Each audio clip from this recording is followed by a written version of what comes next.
হামের কারণে দেশে এখনো জরুরি অবস্থা ঘোষণার মতো পরিস্থিতি হয়নি বলে জানিয়েছেন স্বাস্থ্যমন্ত্রী সরদার সাখাওয়াত হোসেন। সকালে নারায়ণগঞ্জের রূপগঞ্জে দেশব্যাপী টিকাদান কর্মসূচির উদ্বোধন করে একথা বলেন তিনি।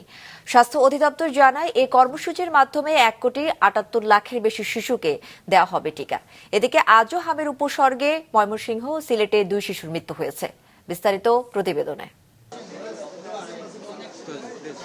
দেশে প্রতিনিয়ত হামে আক্রান্ত রোগীর সংখ্যা বৃদ্ধি এবং মৃত্যুর হার আশঙ্কাজনকভাবে বেড়ে যাওয়ায় পরিস্থিতি নিয়ন্ত্রণে সারা দেশে হাম রুবেলার টিকাদান কর্মসূচি শুরু করেছে সরকার। প্রথম ধাপে চলতি মাসের 5 তারিখে সর্বোচ্চ হাম আক্রান্ত 18 জেলার 30 উপজেলায় টিকা কর্মসূচি শুরু করে সরকার। দ্বিতীয় ধাপে 12 এপ্রিল থেকে এটি শুরু হয় 4 সিটি কর্পোরেশনে।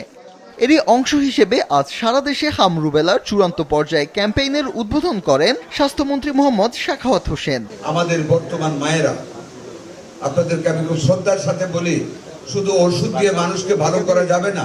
বর্তমান মায়েরা তারা ব্রেস্ট ফিডিং করায় না বাচ্চাদের। That is a very bad sign, and due to the deficiency of breastfeeding আমাদের বাচ্চাদের রেসিস্টেন্স, পুষ্টি দিন দিন কমে যাচ্ছে, যেই কারণে হামের মতন একটা ভয়াবহ রূপ আমাদেরকে বিব্রত করে ফেলতেছে। আমাদের ভবিষ্যৎ প্রজন্মকে আমাদের কত মায়ের বুক খালি করে নিয়ে যাচ্ছে। উদ্বোধন শেষে মন্ত্রী জানান, হামের কারণে দেশে এখনো জরুরি অবস্থা ঘোষণার মতো পরিস্থিতি হয়নি। যে রেটে এটা বৃদ্ধি হচ্ছিল ওই রেটটা কিন্তু কমে আসছে। আর যারা জরুরি অবস্থা ঘোষণা করতে বলে, আমি জানি না কেন বলেছে, this is not the time to declare emergency. আমরা যে এলাকাগুলি হামের প্রাদুর্ভাব বেশি হয়েছে এলাকাগুলি আমরা টার্গেট করে 85% অলরেডি আমরা ভ্যাকসিনেশনের আন্ডারে নিয়ে আসছি এবং সিটি কর্পোরেশন সেটা করছে। যেখানে হবে আমরা সেখানে ঝাঁপিয়ে পড়ব।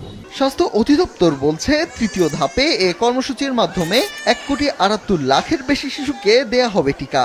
এটি সর্বশেষ 2020 সনের ডিসেম্বর মাসে 1 মাসব্যাপী অনুষ্ঠিত হয়েছিল এই ক্যাম্পটি, এবং পরবর্তীতে নির্ধারিত সময়ে যখন ক্যাম্পটি হওয়া অনুষ্ঠানটি উচিত ছিল সেটি যথাসময়ে অনুষ্ঠিত হয়নি, যার কারণেই আজকে আমরা এই প্রাদুর্ভাবের মধ্য দিয়ে যাচ্ছি। এদিকে এখন পর্যন্ত হাম ও উপসর্গে 217 শিশুর মৃত্যু হয়েছে। রোগীর সংখ্যা ছাড়িয়েছে 27,000। ফাহিয়ান হামিম, মাছরাঙা সংবাদ, ঢাকা।